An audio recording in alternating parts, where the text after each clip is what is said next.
theyeshiva.net. Yudalit Amid Beis, 7 lines from the bottom. We go back now to the next line, the next section of the Mishnah. Let's recall. The Mishnah quoted the testimony of Reb Chanina that the Koyanim would be metame. They would take meat that was a shlishi and throw it into the fire with meat that was an av, that was a basar shenitma ba'avatuma, basar that became tameh ba'avatuma, and therefore this meat that was a shlishi would become a sheni through the contact. Why? Because it was about to be burnt. Rabbi Akiva said they took oil that was pasul and they put it into a neir that was an avatuma, and the oil went up from shlishi to rishon because it was being burnt. What does the next line of the Mishnah say right after that?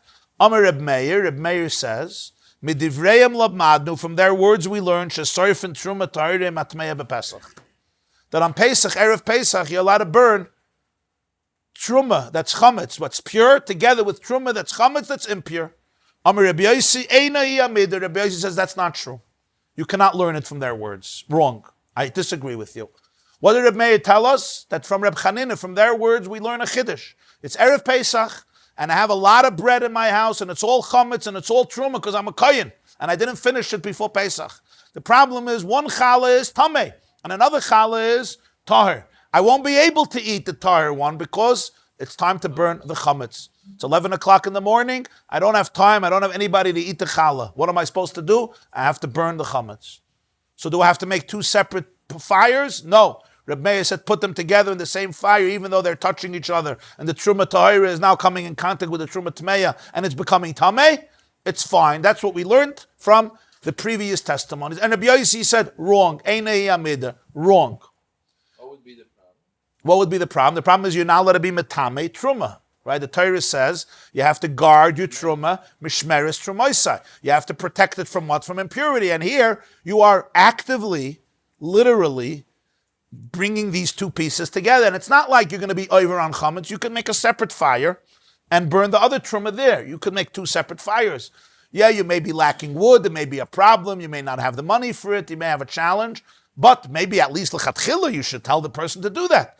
Reb Meir says, no, midivreim labmadnu, I don't care if you get that truma tameh. Why? Because it's about to be burnt. The Torah says you're not allowed to be metame truma.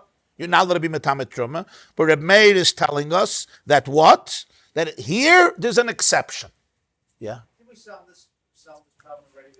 Perfect. So that was talking about not Erev Pesach. That was talking about on a regular day.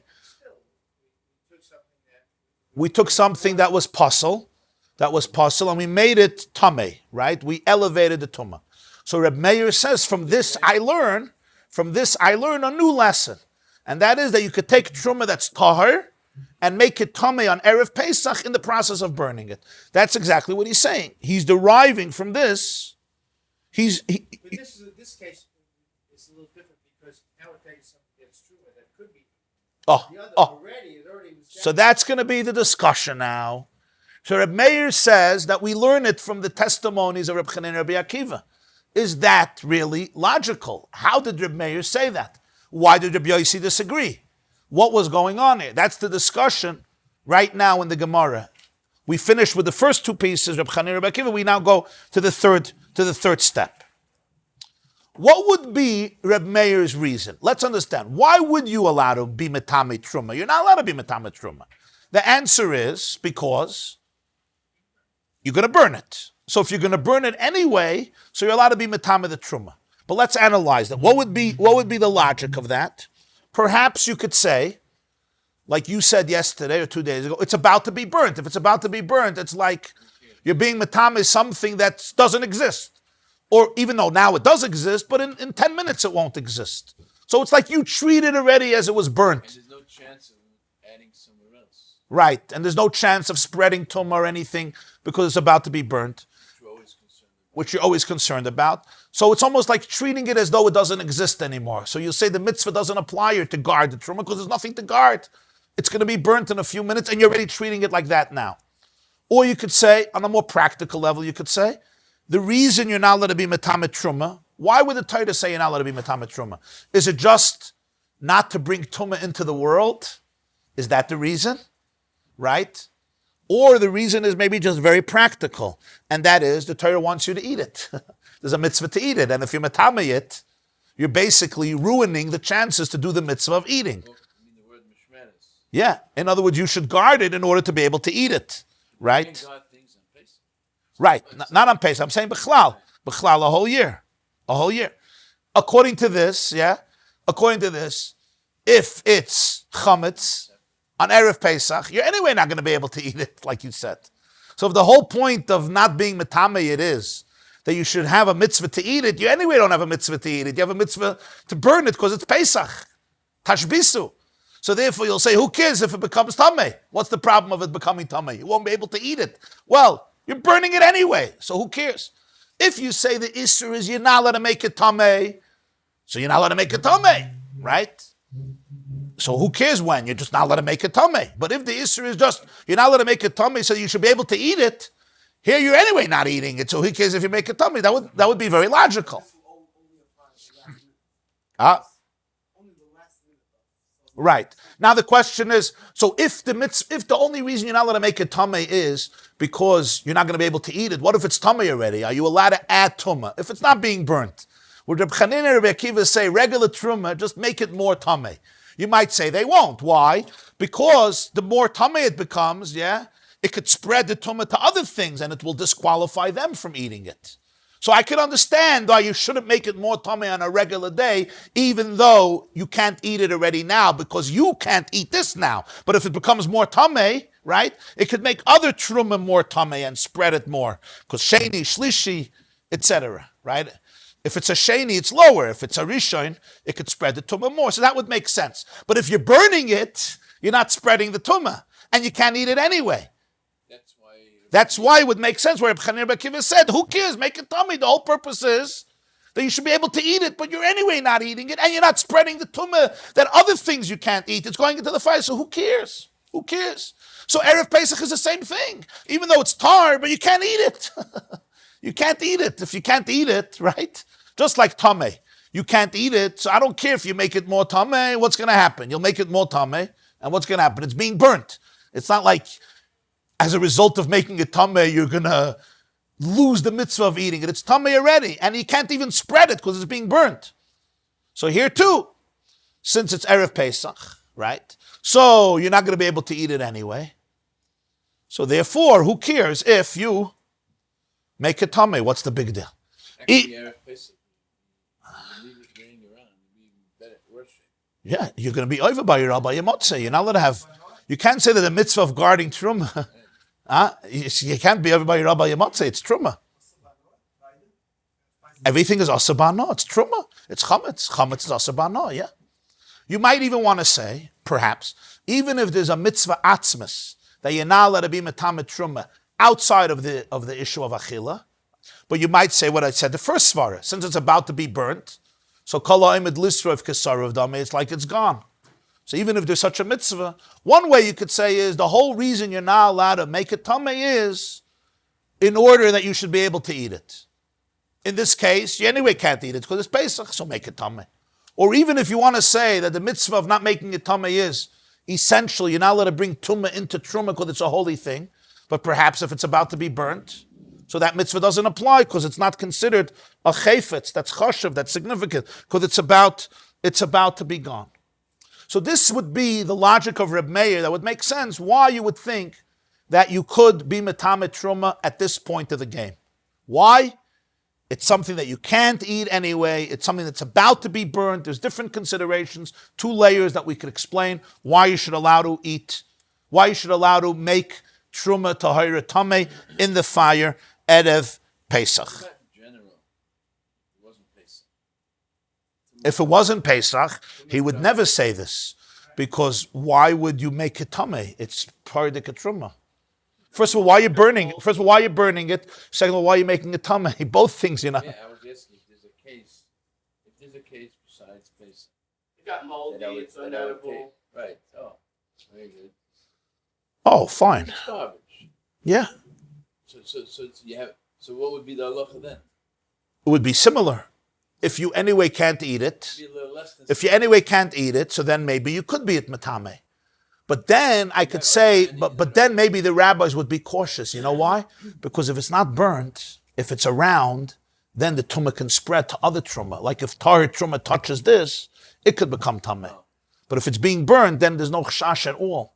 So yeah, they'll be much more lenient. So even if you say that if it becomes unedible, make it tameh, because who cares? Zol zayin hazoi. But I could still see a tremendous caution because it could still pass on the tumah. So even though I'm not worried about this piece, but I'm worried about other pieces. But if it's being disposed of, then Also, it should be fine. Also, Erev Pesach, it's time bound. Exactly. It doesn't happen like now, not like I'm going to do it soon. Exactly. Says the Gemarah, midivrayim the man. Midivrayim the man. Whose words are the foundation of Reb Meir's teachings?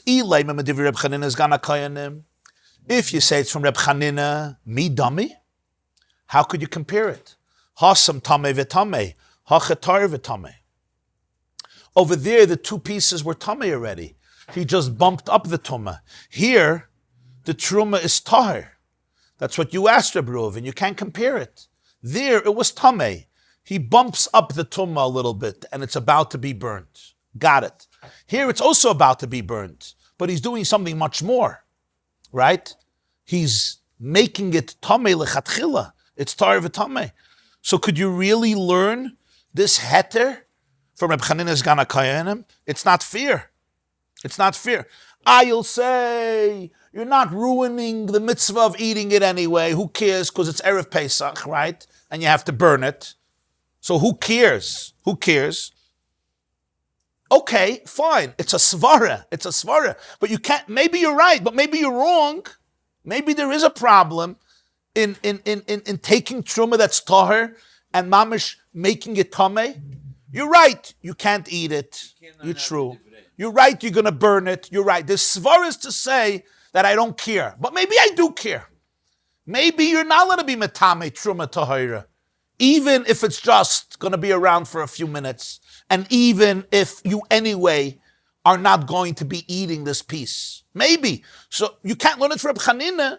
Reb Chanina, I know he was metame it, but let's face it was tameh already. It was tameh. It was a lower level of tumah, but it was tameh.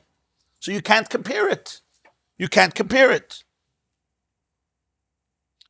The point is, there's no proof. There's no proof. You understand? Maybe there's 50%, there's a svara, but there's no proof. So he says, okay, let's try the other one. Elamadiv Reb Akiva. Perhaps he learned it from Reb Akiva's words. Reb Akiva said that you take oil that's not tameh, that's puzzle. It's puzzle, and you bump it up to become a rishon by putting it in and you make it tameh. Mi dummy, again, hasam puzzle v'tameh, hachatar v'tameh. Over there, it was puzzle already. It wasn't called tameh, but it was puzzle. It was disqualified. You're not allowed to eat it. It was not edible anymore. The neir was tameh, so you bumped it from puzzle to tameh. But here, it was tahir and tameh. Reb Meir says you take truma that is edible, that is tahir, that potentially you could eat it if it was another time, even though now it's Erev Pesach, you're going to have to get rid of it. Just saying the Divrayim, he's saying, like... He's saying lamadnu, he's saying a halacha. Right. How could you can't learn this from Rabbi Akiva? You can't learn this from Rabbi Akiva. Maybe I'm not allowed to do it. You're saying, but who cares? You're burning it and you can't eat it and this. But it was not puzzle. It was truma tahira. It was completely truma tahira. Maybe there's an isur to take truma tahira and be it metame. That's it. So you say, but why? Why? You're not eating it. It's Erev Pesach. And you're burning it. Fine, I got it. But you can't prove from the other cases where it was already tameh. Elama, you made it more tameh. You understand?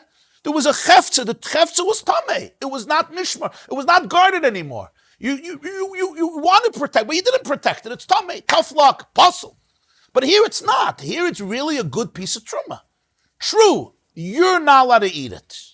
That's true. It's going to be Pesach. You're going to have to burn it. But to take the truma itself and be it metame, maybe you're not allowed to. Like it's a big chiddush. Make another fire and burn it there. Burn it there. Don't be it metame. If it wasn't Pesach, you said you're not allowed. If it wasn't Pesach, for sure you're not going to say you're allowed to, right? Because it's anyway what? It's anyway nothing. It's good truma. Because it's Pesach and it's going to be usher to eat in a few minutes. So you have to burn it. Okay, so burn it. But who says you're allowed to make it tameh? So you say, but who cares if it becomes tameh? It's not edible and it's being burnt. Okay, I understand. But it's a big chiddush to take tahor and say, I'm making it tameh. I'm making it tameh. When it was not tameh before. The object was not tameh, even though you have an issue to eat it. Maybe the reason of the mission is not because Yeah. Maybe you want so much, you gotta add, but it's not because. Right. Yeah. Yeah. Yeah, maybe you're breaking that mitzvah. Maybe you're breaking that mitzvah. Yeah. Maybe you're breaking that mitzvah. Yeah. Yeah. Yeah. Ah? It's a crazy thought. Did they have the idea of selling? They had the idea of selling to a non-Jew, but it was not commercial, meaning you could do it privately. If you had a neighbor, a friend, you wanted to sell, it's fine. The way we do it today wasn't necessary then. The way selling chametz started is people owned inns and motels with a tremendous amount of liquor. So it had a big problem. But then you had a couple of pieces of bread, you were lucky. You know what I mean? You didn't have frozen pizza in the basement for a Sheva Brachas. You know, so it was a whole different matzav.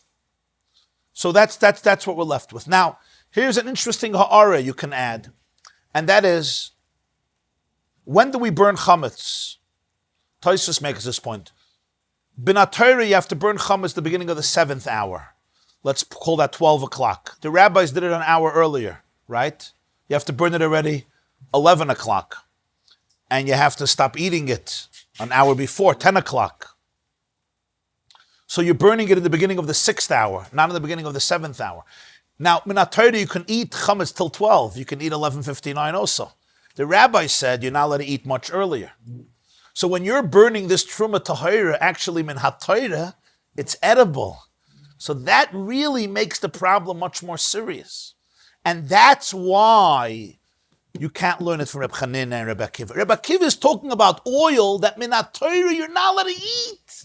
But this is chametz that biblically is edible, so it's much worse.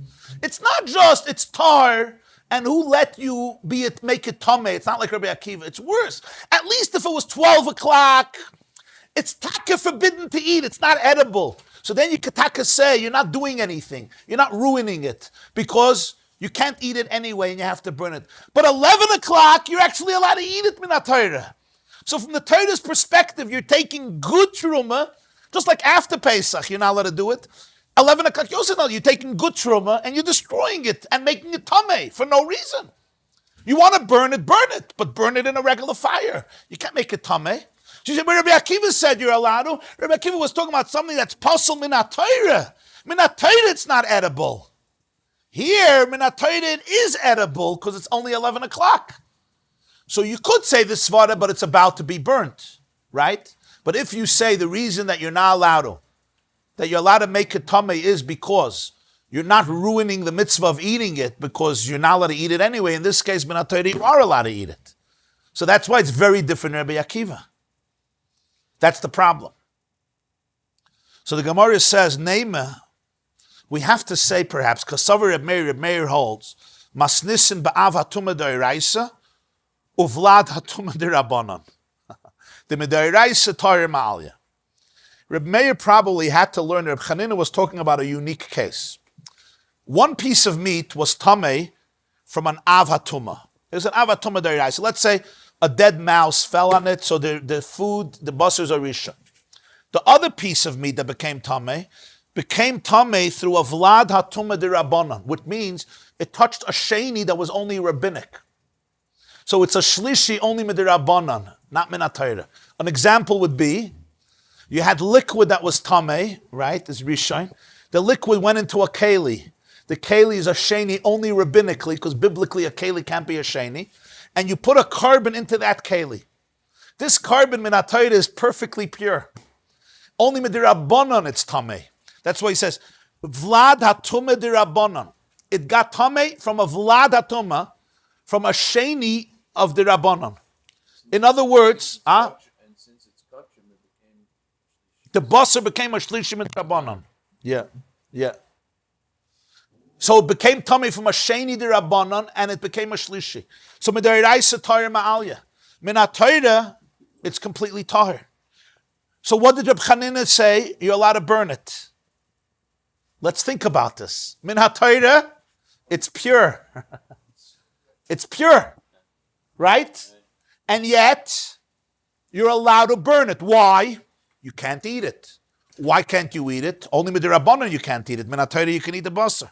But nonetheless, since it has a tumah midirabanan that's a shlishi, you could burn it with a rishon minatayra, a rishon da'iraisa, basar that touched the nav.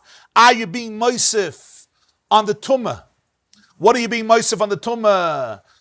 It was a shlishi and you're making it a sheni because it's coming in contact with a rishon. Nonetheless, Reb Chanina allowed this to happen.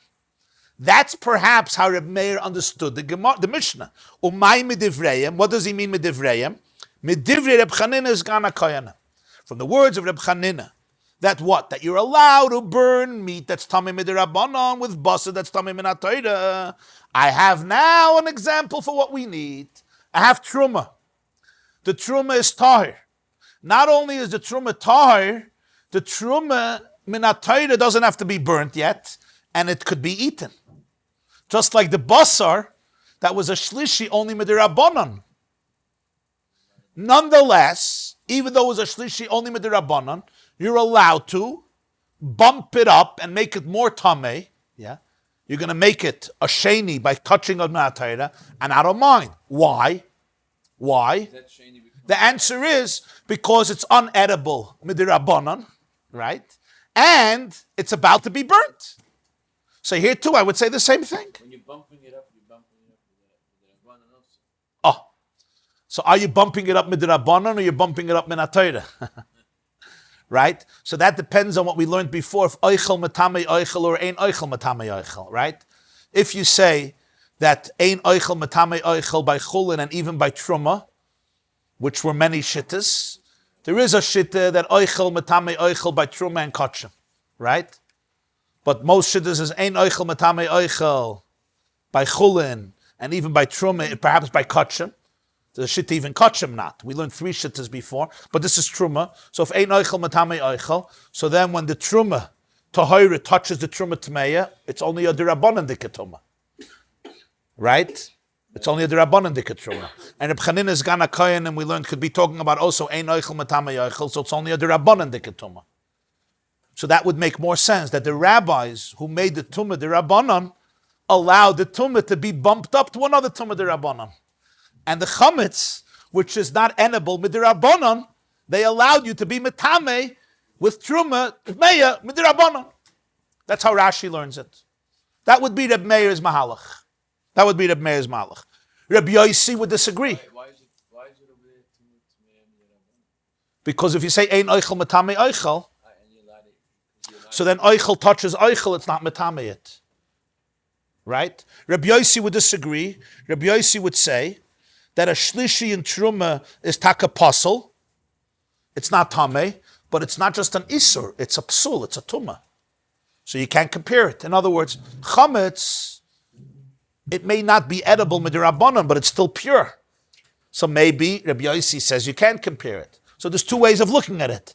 Reb Meir says that we could learn from all this that it becomes mutter to bump it up a level.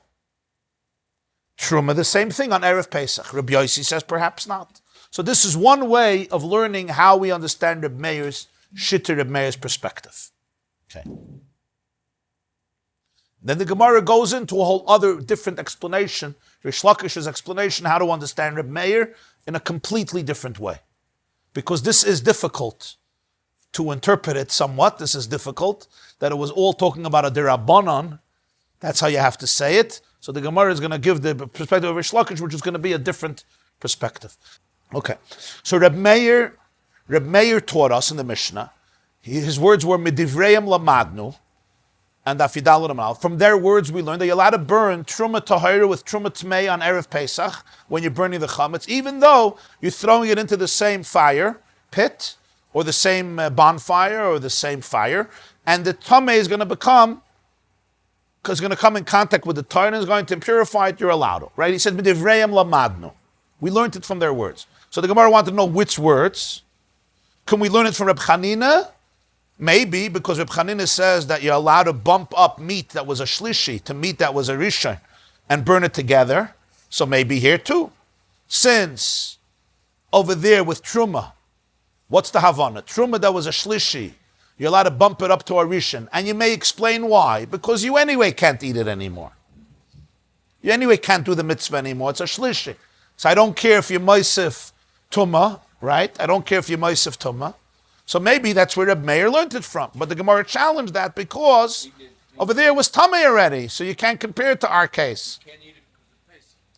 No, I'm saying maybe the pshat was that just like you're allowed to bump up meat that was a shlishi to meat that was a rishon. Why? Because let's put it this way. Because you're burning it anyway, but let's add something. You're burning it anyway. That's true. And because you can't do the mitzvah anyway with it, why can't you do the mitzvah? Because it's tamei. What are you going to do with meat that's tamei? You have to burn it. And you might say the reason you're not allowed to be at metame is because there's a mitzvah to do with it, but you anyway can't do the mitzvah. So I don't care if it gets tamei. You're adding also something else. It's about to be burnt. That's another haysafa. There's two details here. Number one, I can't do the mitzvah anymore, even if I don't burn it. And I'm burning it, which is why I have to burn it, because I can't do the mitzvah. So therefore, you might say, who cares if you bump it up? That's what Reb Chanina says. So Reb Meir says the same thing. You can't do the mitzvah here. What are you going to do here? It's Chametz. What are you supposed to do with the Chametz? You can't eat it. It's Erev Pesach. You have to burn it. Right? The mitzvah you can't eat this Terumah. At some point, you're going to have to burn it. I mean, if you can eat it, great. But if you can't eat it, you can't eat it. It's time to burn. So therefore, you say you're allowed to be at metame. That's the vart, because you can't do the mitzvah anyway. The Gemarah said it doesn't make sense. You can't learn it from Reb Chanina, because Reb Chanina was talking about something that was tamei already. This was tired. You can't stretch it so far. It's a good svara, but you can't learn it from Reb Chanina. Reb Chanina says if it's tamei already, I don't care if you bump up the tumah. I'm not going to get meticulous about that. But to make it tamei from new, maybe you're not allowed to. Maybe you're not allowed to. So the Gemarah says, okay, let's compare to Rabbi Akiva. From Rabbi Akiva, maybe we could learn it. Rabbi Akiva says that you take Terumah that's a shlishi, which is not tamei, it's puzzle. It's puzzle, it's not tamei, it won't transfer the tumah. It's puzzle, which means you can't eat it. So that would be very similar to Chametz, Erev Pesach, right? It's not tamei, but you can't eat it. You can't eat it. And here he says you can bump it up to a higher level of tumah. So here too, you take the Terumah which you can't eat, because it's Erev Pesach, and you make it tamei. The Gemarah says you still can't compare it, because by Rabbi Akiva it's puzzle. It's a shlishi. It's puzzle. It's not called tamei, but it's called puzzle. Here it's not puzzle. It's regular Terumah tahira. You can eat it. Huh? Yeah. Huh? You have that time to eat it. Yeah. And even if you're going to say that it's the beginning of the 6th hour, right? So you can't eat it. It's the beginning of the 6th hour. You can't eat it midirabbanan. But minat Torah, you could eat it. The Terumah that's a shlishi, minat Torah, you can't eat. So you can't compare Rabbi Akiva to this case, right? Maybe if it was the beginning of the 7th hour, maybe you can argue that minat Torah, you also can't eat it. But this is not the beginning of the 7th hour, it's the beginning of the 6th hour. So midirabbanan, you can't eat it. Minat Torah, you could eat it. So you can't learn from Rabbi Akiva that you're allowed to be metame such Terumah. I'm sorry. Maybe you're right, but maybe you're not right. You're right, I can't eat it midirabbanan. I'm going to burn it. But am I allowed to be it metame from Rabbi Akiva? I can't learn it from Rabbi Akiva. It's too of a far stretch. For Rabbi Akiva, it's puzzle. This is not puzzle. This is edible Terumah. I have a problem. It's the Erev Pesach, and rabbinically I have to burn it. I can't eat it anymore. But biblically, I can eat it for another hour. So who says you're allowed to be it metame? You say, but you can't do anything with it. Biblically, I could do a lot with it. I can eat it. So you say, yeah, but rabbinically you're stuck. Okay, so burn it. But don't be a metame. You can't learn it from Rabbi Akiva. That's the point. In other words, the burden of proof is on Reb Meir. You want to be matir something. You have to bring proof. And if I can find a problem in that, right? This is an important principle to understand in Gemarah. When you're proving something from somebody to say a chiddush, your proof has to be airtight. It can't be 99% right. It has to be 100% right. Because if I could puncture that proof, then the burden is on you, not on me. You're telling me I'm allowed to be Matame Truma on Erev Pesach. The burden of proof is on you, Reb Meir, not on me. You're proving it from Rabbi Akiva. I'm telling you, maybe you're right, but maybe you're wrong. You can't make that chiddush. You can't say Rabbi Akiva agrees with you. Maybe Rabbi Akiva would say, if it was puzzle and unedible biblically, right? The mitzvah can't be done. Now you could bump up the tumah. Here, you're taking tar. It's tar. You're not allowed to eat it. You're not allowed to eat it. But first of all, you're not allowed to eat it only rabbinically. Biblically, you're allowed to, so it's not like the truma, right? And also, it's even on another level, you can even say here, it's not like the truma itself is puzzle. It's just you're not allowed to eat it. It's a different idea. An Eved Knaini who belongs to a Kohen is allowed to eat it, but he's not allowed to eat Chametz either. An Eved Knaini is mechuyev in all the mitzvahs of a woman. But he doesn't have this rabbinic. He does. Yeah, just like women. An Eved Knaini is allowed to eat Terumah if he belongs to a Kohen. That's a Chiddush, right? An Eved Knaini is allowed to eat Terumah. In other words, even though he's a semi-Jew. A regular Jew, Moshe Rabbeinu eats Terumah. Yeah, it's mechuyev misa b'dei shamayim. An Eved Knaini, who yesterday was a Gentile, and he's not even a full Jew, is allowed to eat Terumah, because he's the Eved of a Kohen, because he's the extension of a Kohen. Could a Kohen feed Terumah to his animals? Can a Kohen feed Terumah to his animals? Eved Ivri can't eat Terumah, because an Eved Ivri is not the property of the Kohen, unless he's a Kohen. If an Eved Ivri is a Kohen, he can eat Terumah gesund to hate. But the Chiddush is an Eved Knaini is a Knaini, he's a Gentile. He comes in, you own him, and basically what happens is, he has to go through circumcision, and he's only mechuyev in mitzvahs, she'ein azman gram, he's mechuyev mitzvahs of women. So it's like a semi-Jewish status, right? He can marry a shifcha, it's a much more lenient Jewish status. When he gets emancipated, he becomes a full Jew. He's allowed to eat Terumah because he belongs to the Kohen. Kinyan Kaspa, he's like an extension of the Kohen. Can you feed Terumah to your behemoths? So it's an interesting question. So practically, Karshine Terumah, which is, you asked that, Karshine Terumah are parts of Terumah that are not edible to people, you can feed to your behemoths. There are many shittas and poskim that you're allowed to feed Terumah to your animals. But practically, it's not done because there's a medrash, I think in Tana de Be'eliyahu, that speaks out against it. Halachically, there are many poskim who hold you can feed it to your animals, which is a gewaldike chiddush. That halachically you could take Terumah, which is holy, because it's a Kohen's animal, so it's part of the Kohen, just like the Eved. But halacha they did not do it because I think there's a famous medrash that speaks out not to give Terumah to an animal unless it's a part of Terumah that you can't eat. It's called Karshine Terumah, like seeds that animals eat that you can give to the animals of a Kohen, give to the animal of a Kohen. So the Eved can eat Terumah. Right? That's the bracha that we learned about Baruch Atah Hashem Elokeinu melech haolam.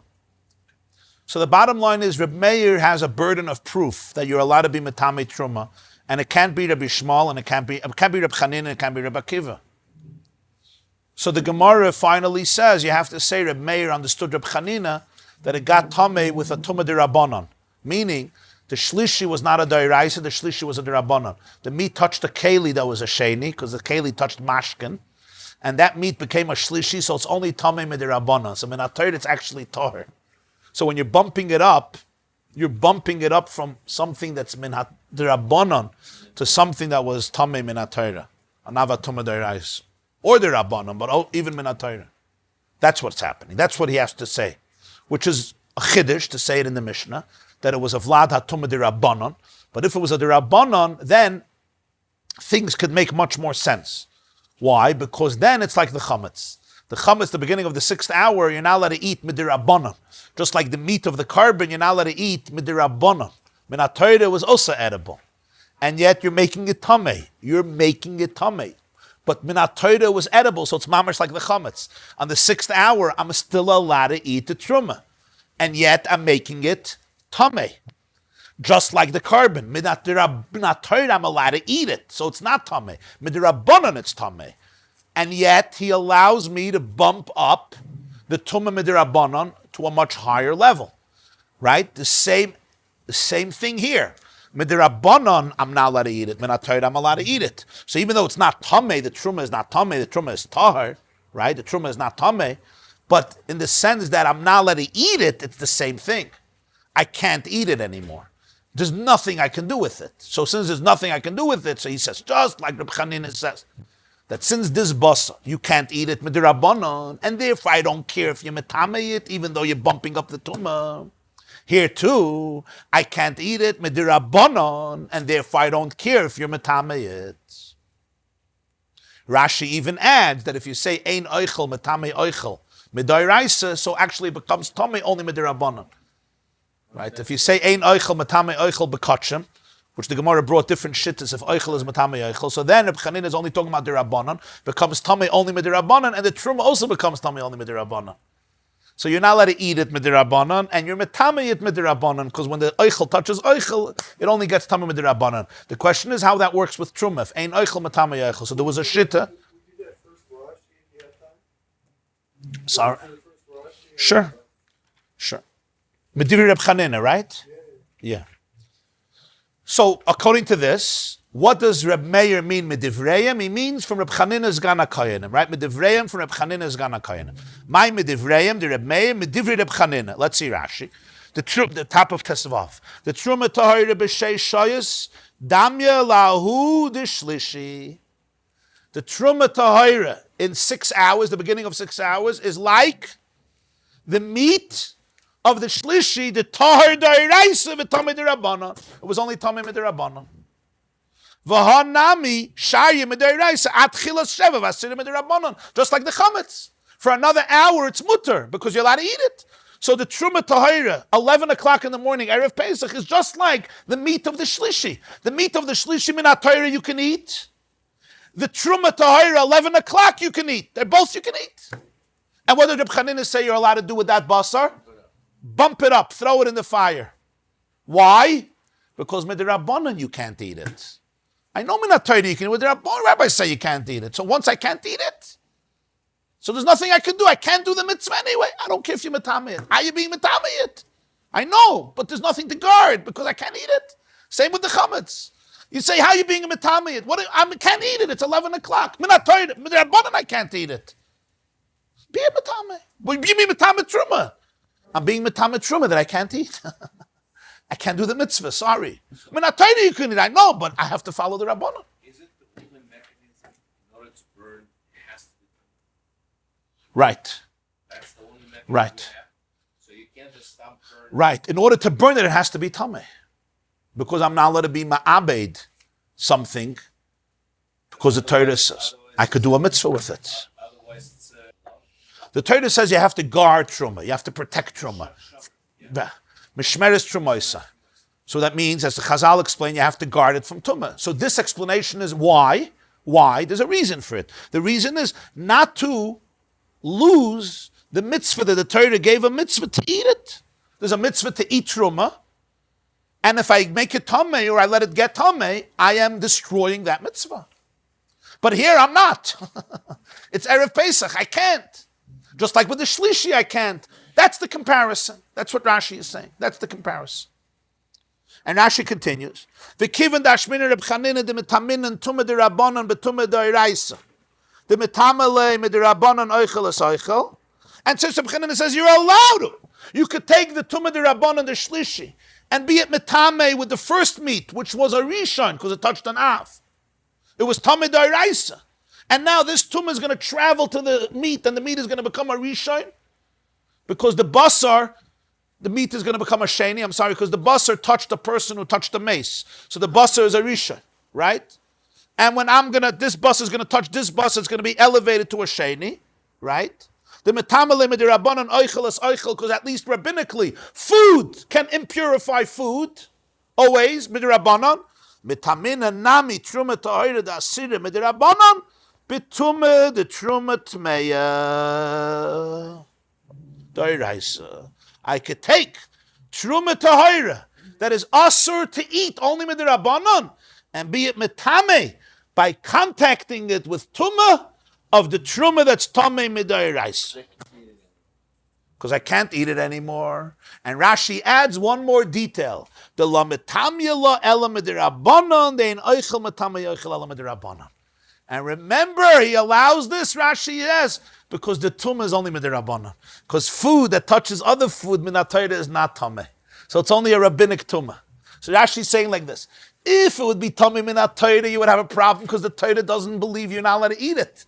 So from the Torah's perspective, you're taking food that you're allowed to eat and you're making it tummy for no reason.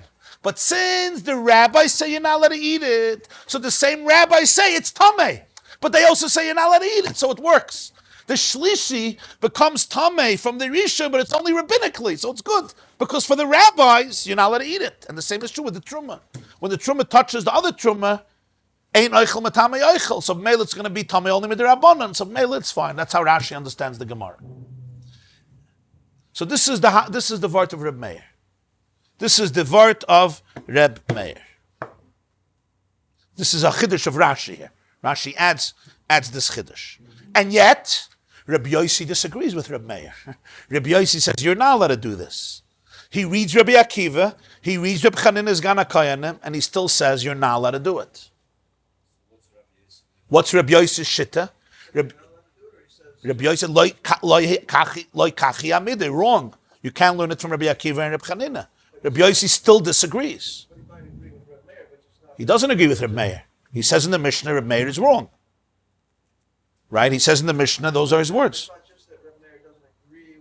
Amar Rabbi Yossi, Eina hi amida. It's not true. From Rabbi Shmuel, from Rabbi Chanina, Rabbi Mikveh, you can't learn it. No, he disagrees. Rabbi Yossi holds you're not allowed to burn it together. But the reason he disagrees is because he says there's no proof. There's no proof.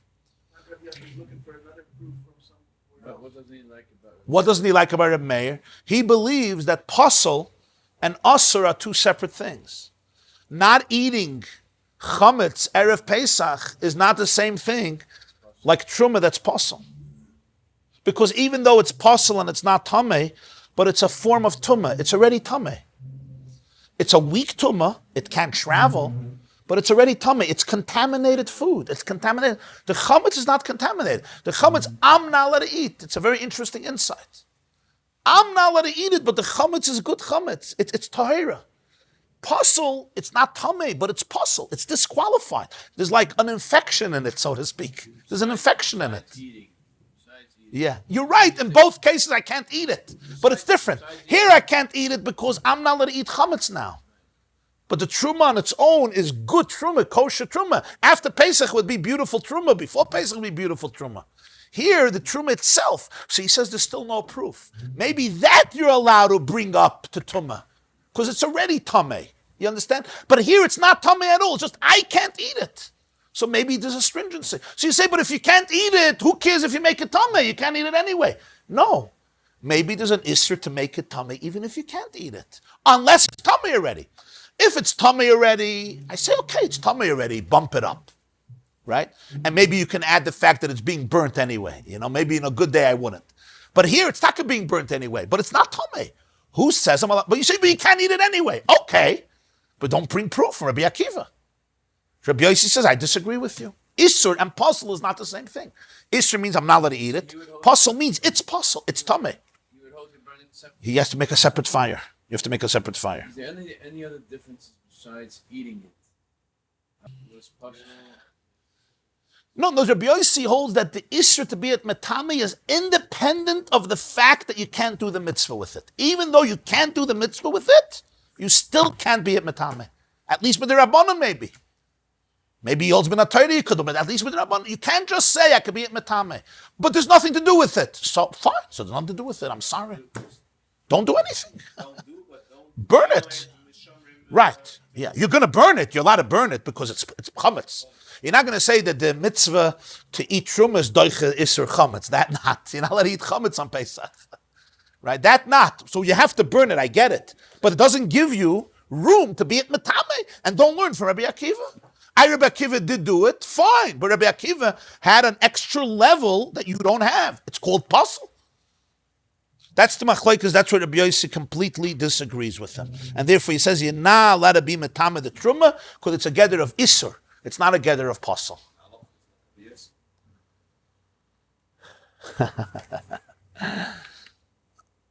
The halacha is like Rabbi Yossi. That we'll see. Okay.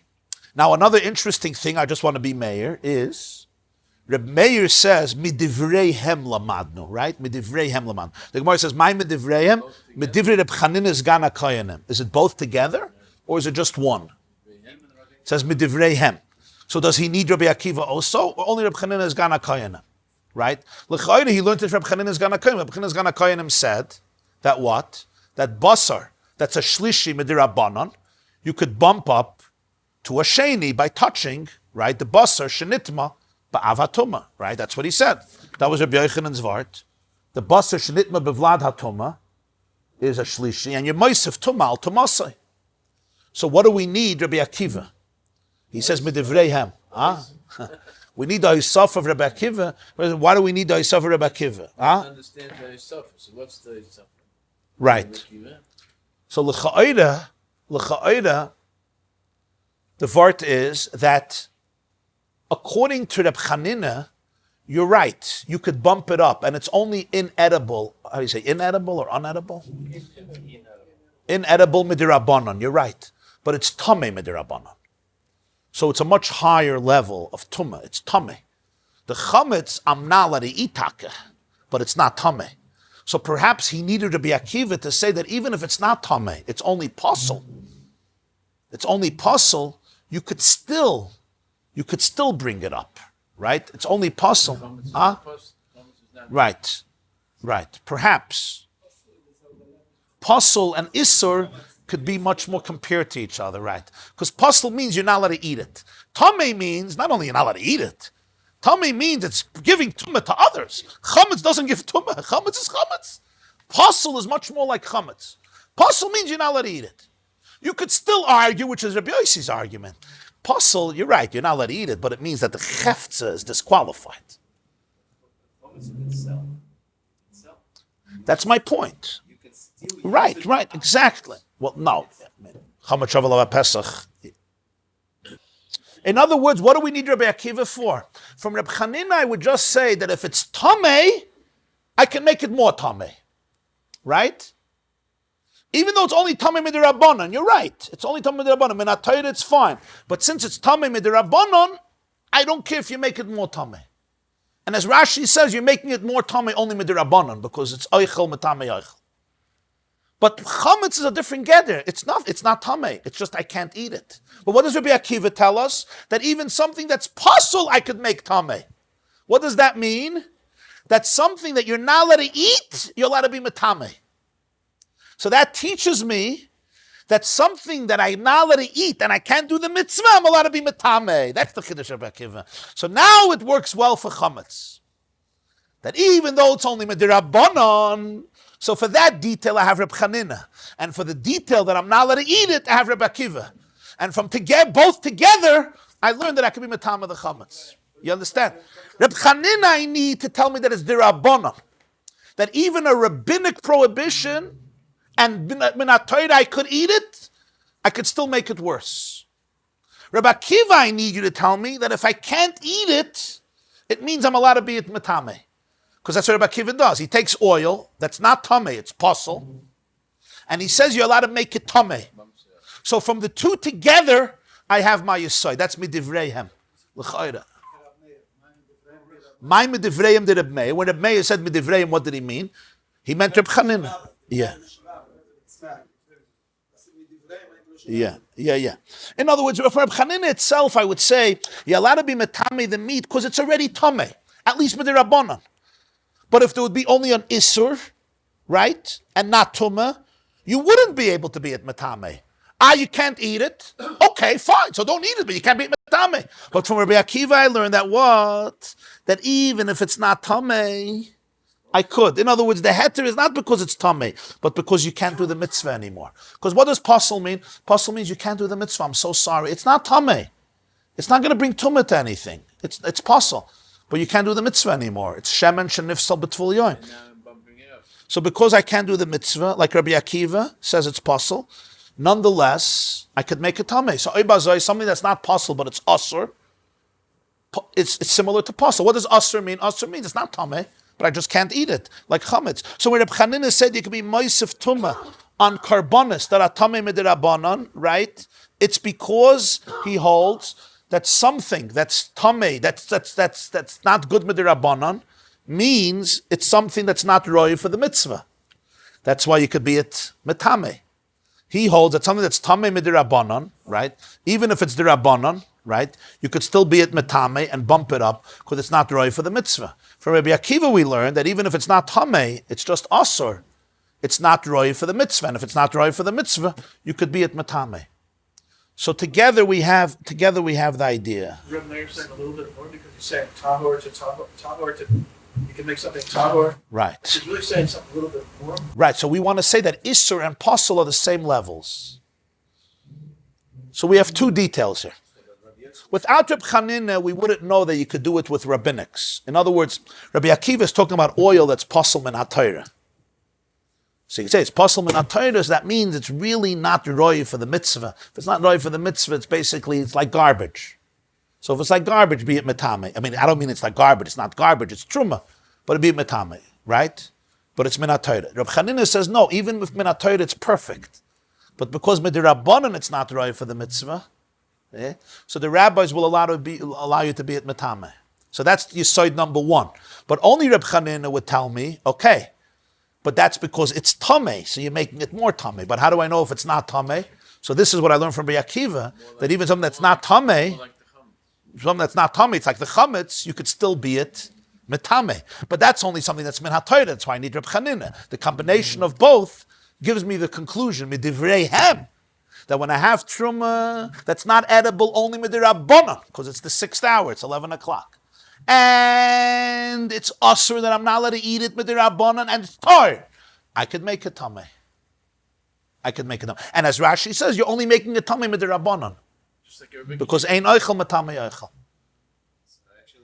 This is one mahalach of understanding Reb Meir. From here, the next sugya, the next piece, Rish Lakish has a whole different mahalach, and he says nobody understood. You didn't understand Reb Meir.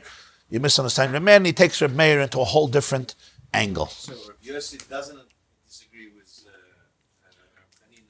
No, Rabbi Yossi, He disagrees with Reb Meir. he disagrees with Reb Meir. He embraces Reb Chanina and Reb Akiva. He just disagrees with Reb Meir. I'm sorry for mentioning it again, but if you could chazer over the Mishnah and the Gemarah over Shabbos or Sunday, I think it would be very, very helpful. You'll see. No, I'm not in town. Everybody have a wonderful Chodesh, a wonderful Shabbos, and Hatzlacha and everything. We started the Sugya Reb Chanina on Tuesday, I believe, right? It's on the yeshiva.net. Yeah, I have to look. I have to go back. It's a few days ago. It's a little complicated, but I gave 3 days of introductions, so you'll get a full picture. Tuesday I have to start. Tuesday. You'll go to the yeshiva.net, look all the last 30 days, you'll see when it started. It'll start with introduction to Tumah and Tara number 1.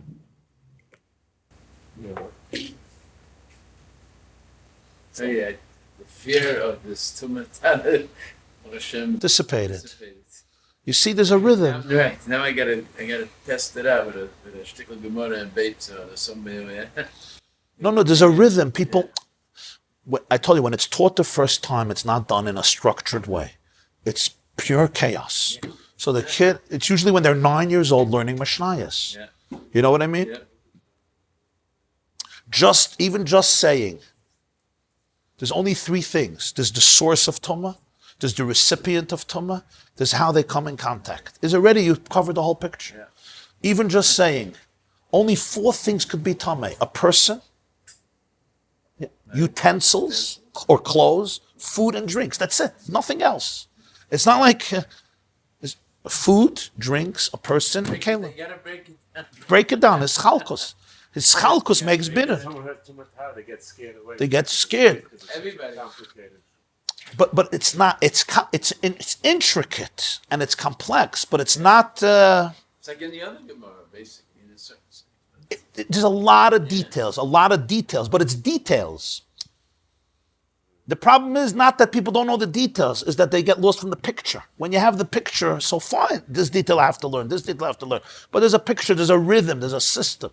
It's not chaos, it's not meshuga. And everything they were sensitive to every nuance. It wasn't just, okay, let's make a new Tumah. It didn't work that way. Like when we learned about mashkim, everything has a place. Mashkim has this gedder, this has this gedder, and everything has a source. If it's biblical, it has a source. There's no such a thing, tumah, because we want it to be tumah. What does the Torah say? Torah says this is how it is. We may add something because of a concern. Right? Like mashka being a rishon, or eichel being metame eichel. Right? Eichel being metame eichel is an important idea. Why did the rabbi say eichel metame eichel? Because they understood if eichel is metame mashkin, right?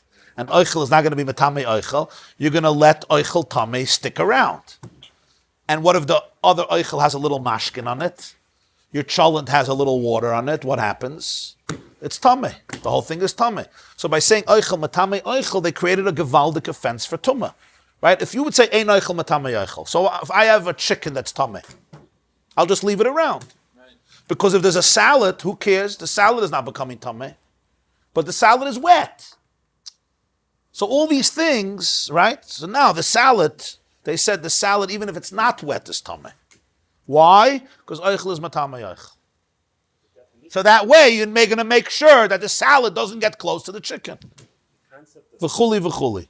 Concept It's of become- tumah doesn't mean that it's become something else. No. You explained those in the Tame means it's contagious. Pasul means it's disqualified. Right. Can't go back. Can go weiter. So, but there's such a thing as tummy not being contagious because it That- doesn't that go would be further. possible. No, but it's still No, tummy. if it's tame, it means it goes further. Pasul means it doesn't go Why further. is a shlishi tummy? It's not. A shlishi is not. A shlishi is called pasul. It could go to Revi. It could go to Revi. Could go to Kach, but to its own level, it doesn't go further. The definition of tummy means it can. It goes to its own level, to its own genre. It can go on. Yeah. Now it's interesting. Oil that's pasul betful yom, right, is called a shlishi. Yeah, it's called a shlishi because it's truma. It's truma. What's Huh? oil that's Even, but then it doesn't do anything. It's something else, right? if it's possible, it's tummy. But it's still tummy shlishi. Yeah. So the truth is like this. That the truth is like this. If the tful yom would touch oil, not of truma but of karbonis, what would that be? Would you call it tameh or pasul?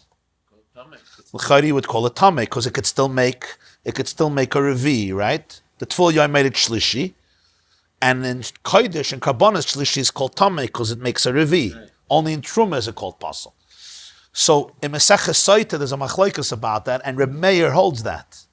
Reb Meir does hold that. He holds that that's the geder. The geder is that for kodesh it would be called a tameh, and only for truma it's called pasul. That's true. That's what Reb Meir holds. Masechta Soita Daf Chavtes or Meila Daf Ches. And Reb Meir is the one who's analyzing Rabbi Akiva, so that's why we're talking about that. Right. It's just good to note that there's another shitta, the Chachamim, and that's the halacha, and they hold that when a tvul yom touches a carbon, because he's a tvul yom, he will not make it tameh, he will make it pasul. In other words, by a tvul yom, the carbon will not travel further. So both truma and carbon will be a shlishi, and it won't pass on. So it will actually be called a pasul even for a carbon, and that's the halacha. So it's a gevaldik chiddush that a tvul yom, because of the weakness of the tumah, because he's already in the mikveh and he's on the way up, so he will only make it a shlishi, even karbonos. In other words, it's a real pasul. It's pasul because it really will not travel further, not even to karbonos. In other words, if the truma, It's not a shlishi. It's not tummy. well, we call it a shlishi. I'm saying that's what I can't understand. Why is it?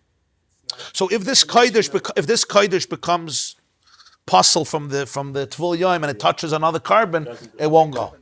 And if the truma, and therefore if the truma touches another carbon, also not. In other words, it has to stay shlishi, can't become revi. So it's really pasul in the most extreme sense. Reb Meir just doesn't hold it. Reb Meir holds that it could become a revi. That's why we're talking here l'shittas Reb Meir, because Reb Meir is analyzing Rabbi Akiva. But I'm just making that ha'ara. It's just good to know.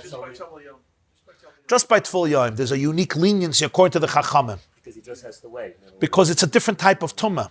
Really, he's not tameh. Right. The problem is, the problem is that the day didn't end yet. And because he was tummy in the beginning of the day, there's a residue, but it's a different type of tumah.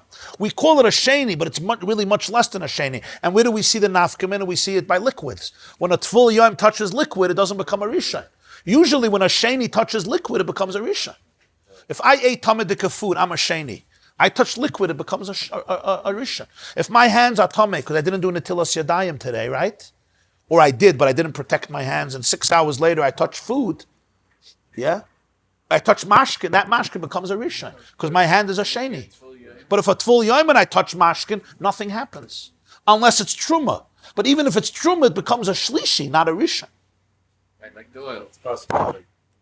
And Rav said that Tavul Yom is derisa. But truma, yeah. No, I mean the din of Yeah. Tavul Yom.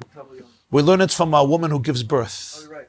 B'chol kodesh lo It's siga. interesting that by derisa there's these kulas. Yeah. Rashi says because it's a dairaisa, it didn't need chizuk. Rashi says because it's a clear thing, it didn't need chizuk. Right. Wow, that's such a subtle point. Yeah. I saw that article, that point. In other words, even though a tful yom passes truma, it's a xeris hakasav and it's dairaisa, they didn't have to be at mechazak. They didn't feel that if he touches liquid, they have to make it into a rishon. It was fine. First of all, it's a weak tumah, so they didn't want to do it, and they didn't need to do it because it was a protected halacha. In other words, people knew to protect themselves from tful yoms. And they didn't want to do it because mashkin becomes a rishon, but they didn't feel it's right with a tful yom because it's a weak tumah. But the concept of a tful yom is a very interesting concept. It's basically, the concept of a tful yom is that I'm tahor. I went to the mikveh. But there's a residue that's left over from a previous experience, and I didn't completely say goodbye to it. That's a very interesting halacha. If you think about it spiritually, I'm in a pure place, but there's a residue of an experience that I'm still carrying over because I didn't completely graduate from it. I'm still in that environment somewhat, and it affects me. So usually I won't make anything tameh. It's fine. But Terumah and Kachim are sensitive to that. They're sensitive to that. This class is brought to you by theyeshiva.net. Please help us continue the classes. Make even a small contribution at www.theyeshiva.net/donate.